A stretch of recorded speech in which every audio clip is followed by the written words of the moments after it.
Hi, good day.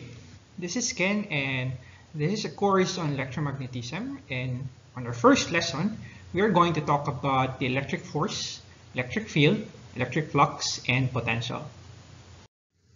And this will be our learning goals for this lesson. First, we're going to know the distinction between electric force and electric field, and we're going to solve electric force and electric field problems. And then you're going to know what is meant by electric flux and how to solve them. We're going to know how to use Gauss's law to calculate electric field due to a symmetric charge distribution. And lastly, we're going to know the meaning and significance of your electric potential. Now, as a review, you have here your structure of your matter. Okay, so and from the structure of your matter, you know that the particles of the atom are the negative electron, and then you have your positive electron and the uncharged neutron. So you have your proton and then your neutron in the nucleus of your atom, which is tiny compared with the rest of the atom. The nucleus contains over 99.9% of the atom's mass. And most of the volume of the atom is occupied sparsely by electrons. You have there on your atom your electron cloud surrounding your nucleus. Protons and neutrons make up a tiny dense nucleus which is surrounded again by the electrons, and the electric attraction between protons and electrons holds the atom together. And we are going to study here mostly on electromagnetism this attraction between your protons and then your electrons and all other particles. The main force that is concerned here in electromagnetism is what you call your electromagnetic force. Your proton, it has a positive charge and has a mass of 1.673 times 10 to the negative 27 kilograms. Your neutron has a neutral charge or no charge. It has a mass of 1.675 times 10 to the negative 27 kilograms. And your electron, it has a negative charge of mass around 9.109 times 10 to the negative 31 kilograms. The charges of the electron and proton are equal in magnitude, but of course, the charge of your proton is a positive, and then the charge of your neutron is a negative. These are some of the values that you will be able to, or that we are going to use in the next sections of this course. And I think the most used of these constants are the mass of the electron, the mass of proton, the mass of neutron, and then you have your permeability of free space, your mu naught, and your permittivity of free space, your epsilon naught. Please take note of these constants as we are going to use this one in our calculations later. Now, basic to your electromagnetism is your conservation of charge. Again, the proton and electron have the same charge, the same magnitude of charge. But again, your proton is a positively charged particle, and then your electron is a negatively charged one. The magnitude of charge of the electron or proton is a natural unit of charge. All observable charge is quantized in this unit. And when we are going to talk about quantized, it means that the values of your charges are always an integer multiple of this basic unit. So again, your charges are quantized, and the values of all your other charges are integer multiples of the magnitude of your electron and then your proton. If, let's say, for example, you have a charge E, or a charge of negative E for your proton, or for your electron, I mean, then all the other charges that you can be able to measure are integer multiples of this charge. That is, you may have 2E, 3E, or 4E, and so on and so forth. They are again integer multiples of the basic unit. The universal principle of charge conservation states that the algebraic sum of all the electric charges in any closed system is constant. So you have there your principle of charge conservation. If you start with charge, let's say charge 5E, then at later time, in a closed system, the total charge of your system should still be the same 5e. Now, let's go to your classification of solids on the basis of electricity conduction. So I think you are mostly familiar with your conductors and insulators. Your conductors, again, they permit the easy movement of charges through it, and an insulator does not. Most metals are good conductors, while most non-metals are insulators. And the reason for this good conduction of your metals and bad conduction of your insulators can be seen in the energy band diagram of your materials. So as you can see here, you have the conduction band and then the valence band.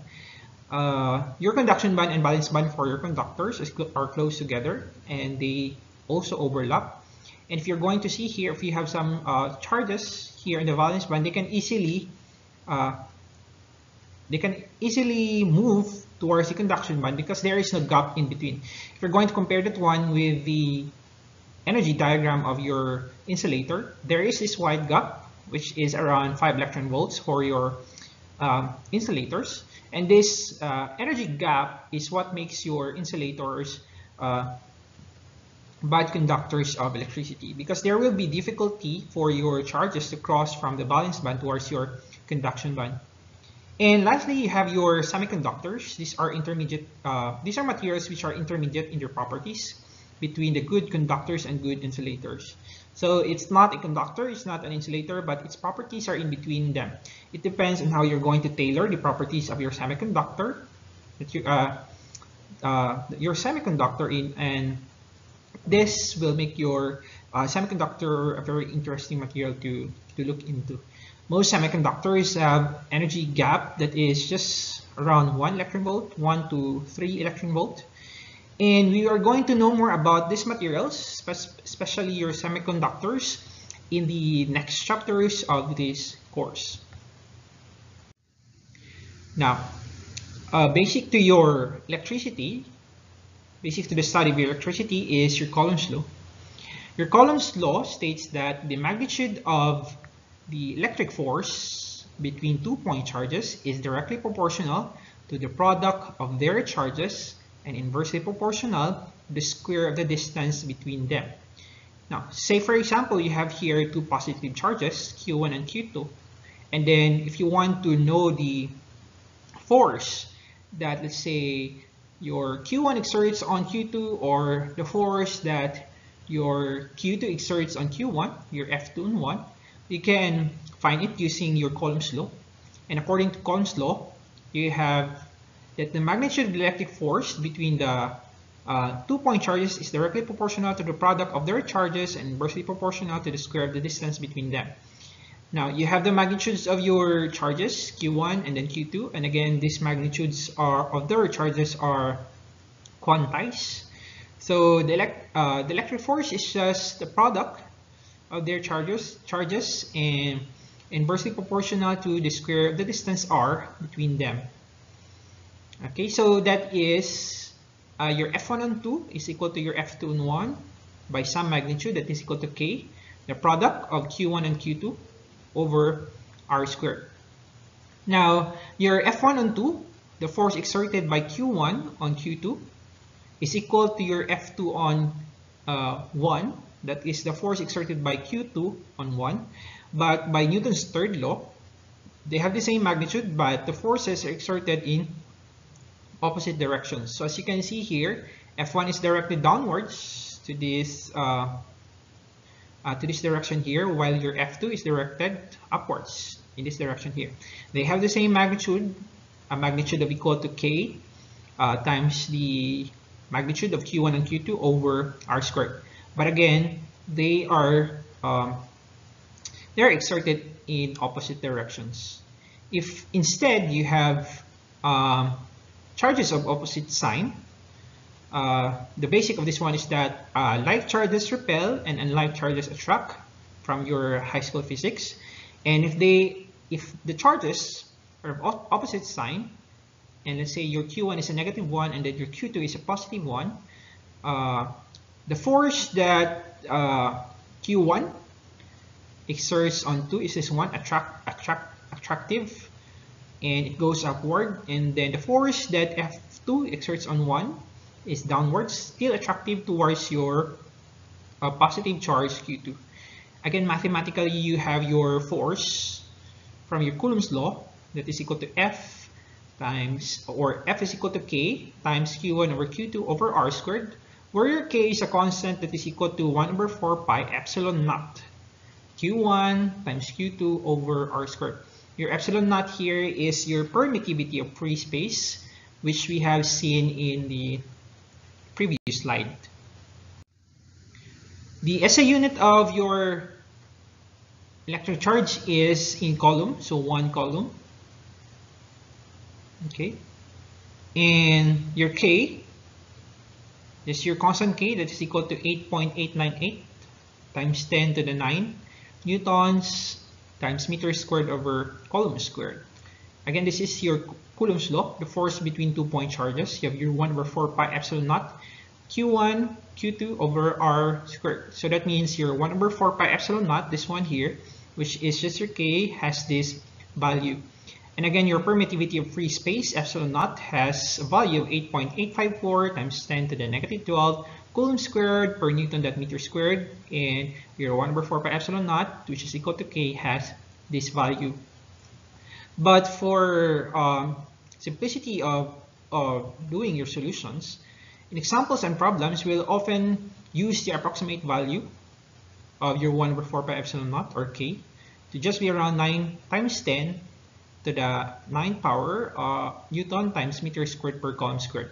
So please take note of this one. We are going to use this value for your K later. This is 0.1% close to the original value of your K. Okay, so it's okay to use this approximate value. Now, in solving many problems involving your electric force, the Coulombs law, as you have stated, describes only the interaction of 2 point charges. What happens if you have 3, 4, or 5 charges? How are you going to find the electric force for these charges? Like, say for example, again, your Coulombs law, this is just good for your Q1 and then your Q2. But what happens if we have other charges, say Q3, Q4, and then you have here your Q5, and you want to find the force that is exerted by all these other charges, Q1, Q2, Q3, Q5, to this charge here, your Q1. Experiments show that for 3 or more charges acting on another charge, the total force on that charge is the vector sum of the forces. So that is what you call your superposition of forces. So the total force that charge Q1 here experiences is just the vector sum of the force that Q2 exerts on Q1, Q3, the force exerted by Q3 on Q1, the force that Q4 exerted on Q1, and then the force that Q5 exerts on Q1. So again, it's the vector sum. And I hope that you were able to review your vector algebra before proceeding to the next sections of this lesson. Point charges, these are charge bodies that are very small in comparison with the distance r between them. So we're going to treat your electric charges as point charges, just points in space that are very small in comparison to the distance r between them. So later, when we're going to talk about charges, we refer to these charges as your point charges. Now, let us have an example on solving problems involving your Coulombs law. So this is an example on the forces between point charges. 2 point charges, Q1 of magnitude 25 nanocoulombs and Q2 negative 75 nanocoulombs, are separated by a distance r, 3 centimeters. Find the magnitude and direction of the electric force that A, Q1 exerts on Q2, and B, that Q2 exerts on Q1. So you have here the configuration of your point charges. You have here your Q1 on the left side and then your Q2 on the right side. So here, our targets are the following. Okay, so we're asked to find for the force that Q1 exerts on Q2, that is your F1 on 2, and then B, the force that Q2 exerts on Q1, that is your F2 on 1. Force that Q2 exerts on Q1. But before that, let us look at where these forces are directed just from here. So this is just a force that is acted on a line between your Q1 and then your Q2. These charges are a positive and a negative one. And again, you know that unlike charges repel and like charges attract. So that means your Q2 is attracted to your Q1. Okay, it goes there. And then your Q1 is attracted to your Q2. So it goes there. So that means here that your the force that your Q1 exerts on Q2 is this one here. So you have this force because again your Q1 is attracting your Q2 towards the left side. So this is here your F1 on 2. On the other hand, this force here, okay, this is the force that Q2, or sorry, that Q2 exerts on Q1. So your Q2 is attracting your Q1 towards that side, towards his side. So you have here your F2 on 1. Your F2 on 1. So those are the directions of your vector forces. Okay. So we are given with the following. We are given with Q1, which is equal to 25 nanocoulombs, or we're going to use the standard units in coulombs. So this is, your Q1 is equal to 25 times 10 to the negative 9 coulombs. Your Q2 is negative 75 times 10 to the negative 9 coulombs. And then your R is 3 centimeters, or this is equal to 0.03 meters. So let us solve for A. The magnitude and direction of your electric force that Q1 exerts on Q2. So that is your F1 on 2, just the magnitude. So you have your K.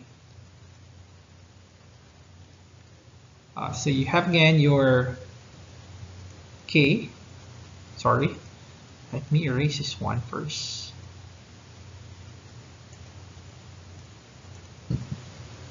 Again, you have your K.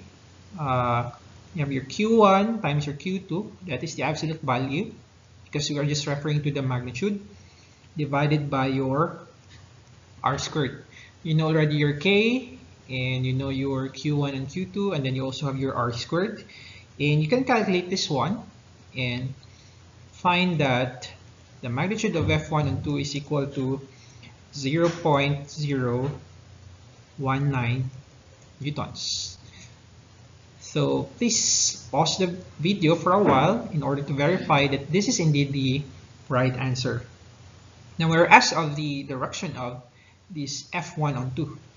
Your F1 on 2, this one here again, is directed to the left. So if these are your X, Y, and Z plane, this is your X, Y, and Z. So we can use the unit vectors I hat, J hat, and K hat. So please review again your vector calculus for this one. So that means your vector F1 on 2, which is directed towards the left, is equal to 0.019 newtons, and then you have negative I hat, or towards the left. Next, let's solve B. So you're asked for the magnitude of F2 on 1. So again, since we only have 2-point charges, and from your Newton's third law, the charges exerts a force of the same magnitude but in opposite direction. So that means that you still have the same 0.019 newtons. But here, since F2 is directed here, let's look at it again. It is directed to the towards the right. So your vector F2 on 1, this is equal to 0.019 Newton I hat, or towards the right.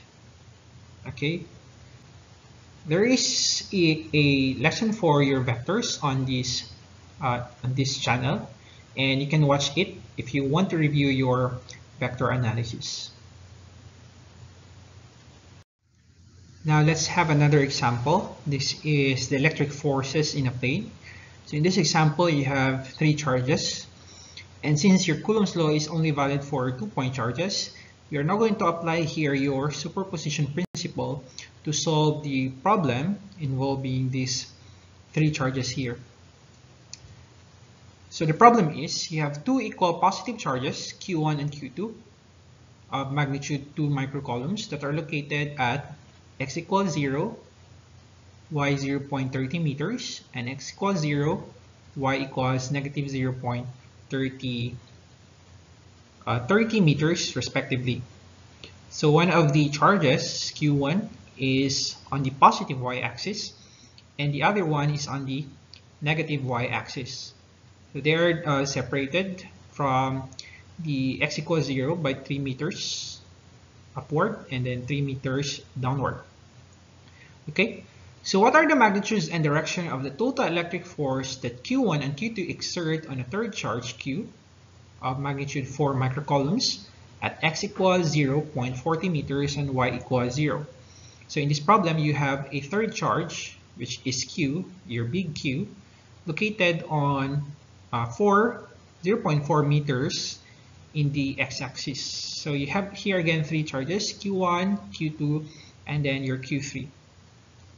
Now in this problem, you're asked to find for the magnitude and direction of the total electric force that Q1 and Q2 exert on a third charge Q, which is on the x-axis.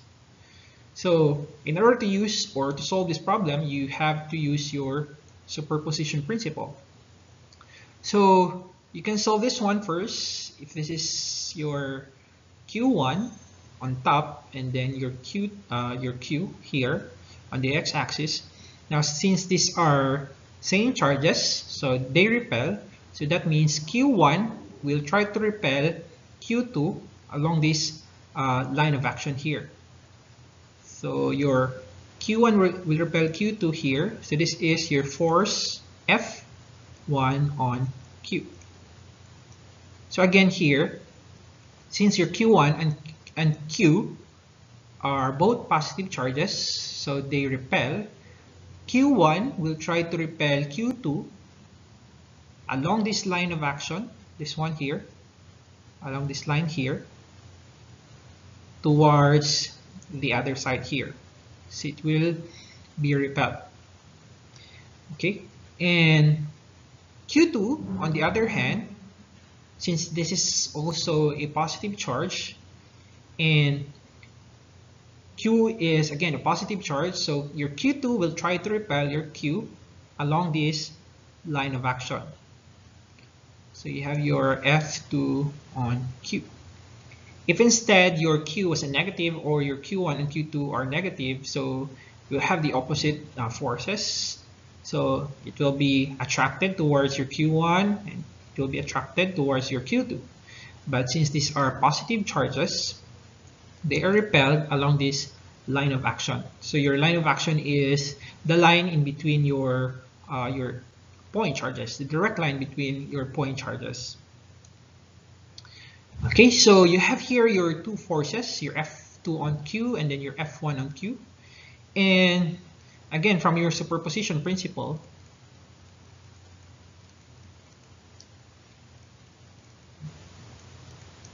superposition principle, the total force or the net force is just the vector sum of your forces. So these are two vectors here. So you are going to sum this one, and one way to do it is you can resolve this one into its x and y components, this one also into its x and y components. Okay, so you have here your F2 on Q, y, and then you have here F1 on Q, y, and then you have here your F2 on Q, x, and then here you have your F2 on Q, or your F1, sorry, your F1 on Q, x. And then you're going to sum up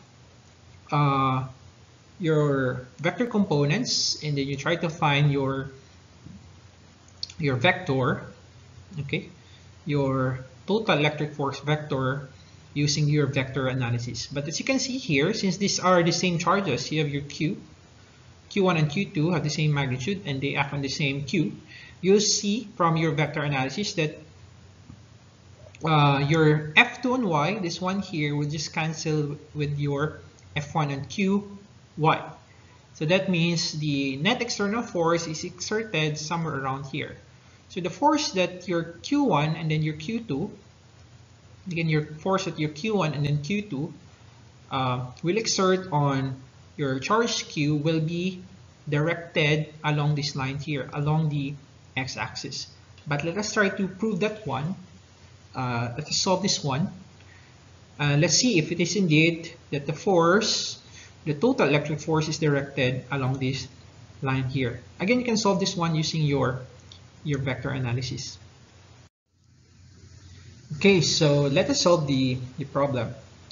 You have here again your diagram, but this time you already have here your vector forces. So you have here downwards at some angle alpha, your F1 on Q, the force that your charge 1 exerts on your big charge Q. And then you have here your F2 on Q, the force that your Q2 exerts on your big Q, big charge Q. Okay, and then just like in the previous slide, you have here the components of your vector forces. So for your vector F1 on Q, you have here your F1 on QX, and then you have here your F1 on QY.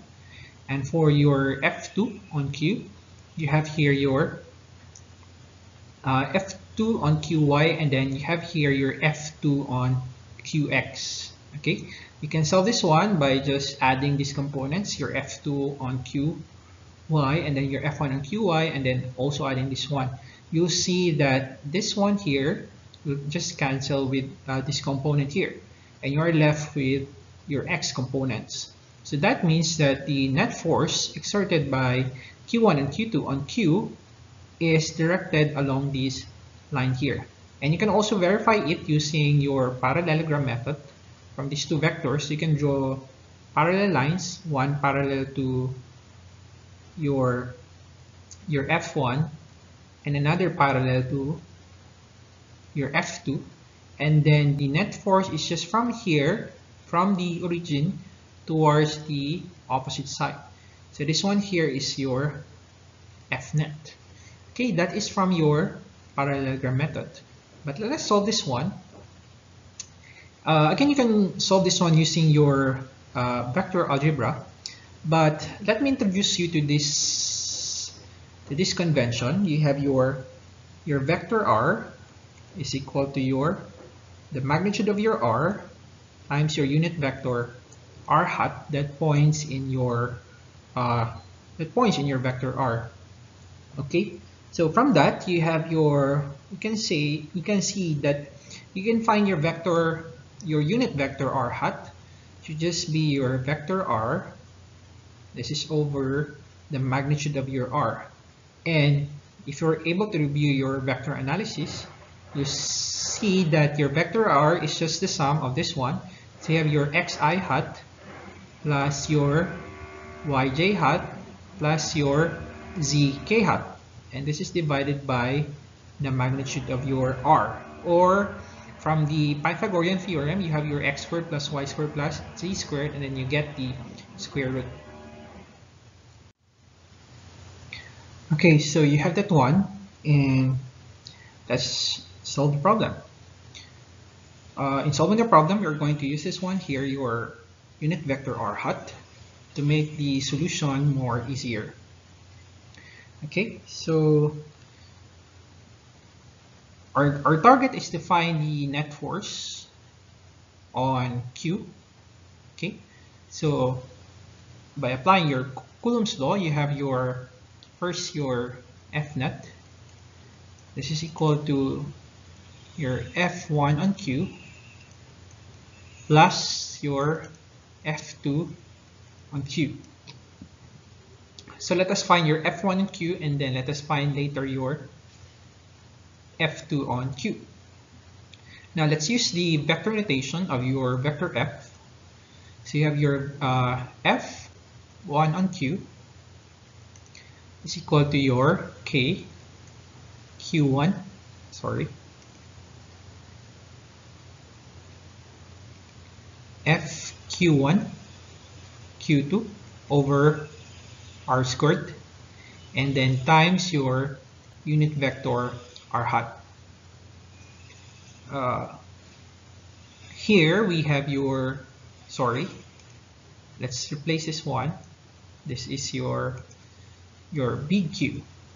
Okay, so you have your F1 and Q that is equal to your K times your 2 times 10 to the negative 6 column. Again, we're going to use the standard units, and then this is times 4 times 10 to the negative 6 columns. This is over your R, which is 0.50 meters, and then you square this one, and then you have your R hat. You know your K, that is 9 times 10 to the 9 Newton times meter squared per Coulomb squared. But what is your R hat here? Okay, your unit vector R hat. So first you have your vector R divided by the magnitude of your R. So your vector R, this is just this vector here. Okay, this is this specific vector here, and this vector has a positive 0.4 meter component. You can resolve this one, so you have 0.40 meters on X, and then you have a negative 0.30 meters. So your vector R is written as, you have your 0.40 meters I hat minus 0.30 meters J hat, and then over the magnitude of your R, which is your 0.50 meters. Okay, so your vector R, or your unit vector R hat, is equal to 0.8 I hat minus 0.6 J hat. Okay, you can solve this one already, your F1 and Q. And your F1 and Q, let me just write it around here. Your F1 and Q has a value of around 0.29 newtons. 0.29 newtons. So times your R hat, so that means your F, let me erase this one. Okay, let me erase this one, so we have more space. So that means your F1 on Q, this is equal to your magnitude, which is 0.29 newtons, times your vector R hat, so you have times 0.8 I hat minus 0.6 J hat. So your F1 on Q, this is equal to 0.23 newtons I hat minus 0.17 newtons J hat. So you have here, again, this is your, you have here your F1 on Q. So if you're going to resolve this one, it has a positive X, which is equal to 0.23 newtons I hat. And then you also see that you have a negative Y, and we've got it here. You have your negative 0.17 newton J hat. So we just got the right answer. Of course, you can solve this one again using your vector algebra. Next, let's solve your F2 on Q. Your F2 on Q.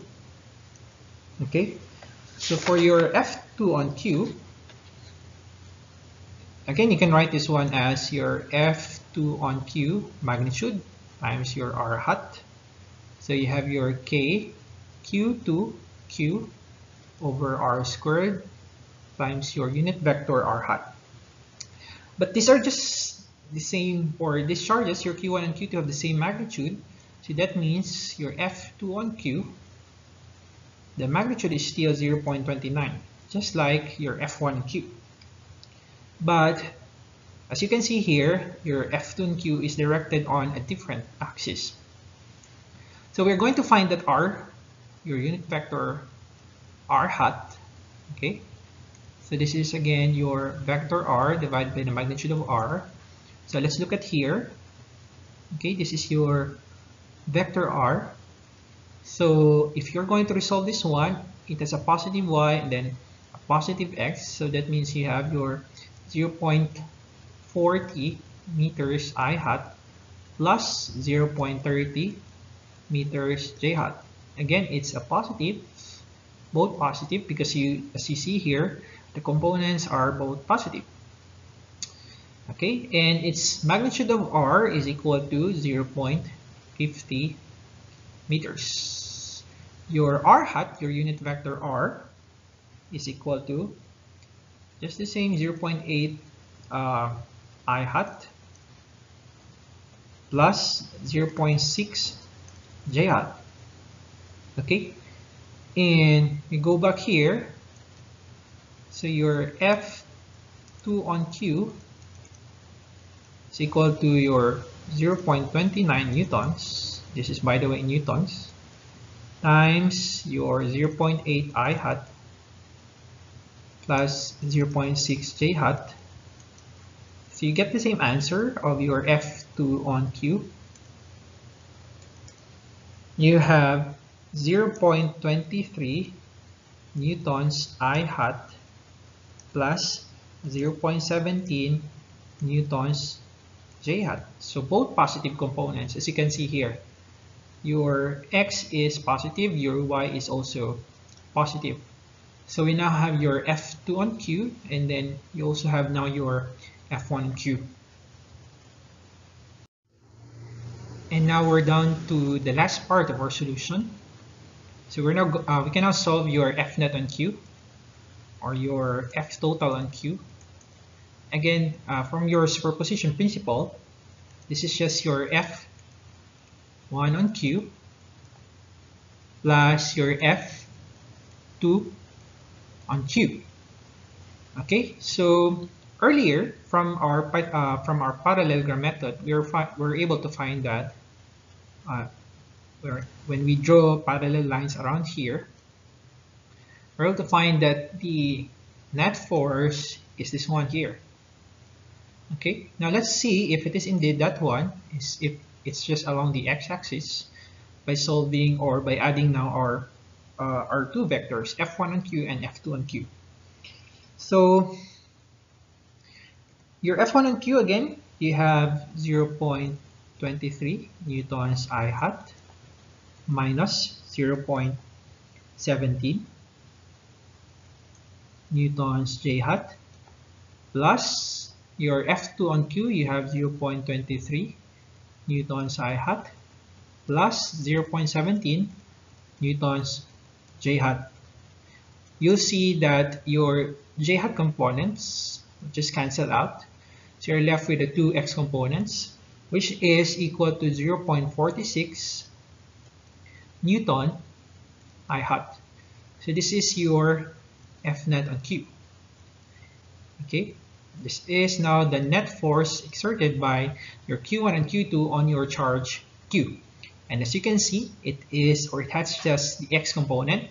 And we were correct in our parallelogram method that indeed the net force is just exerted along this line here. This is your F net on Q.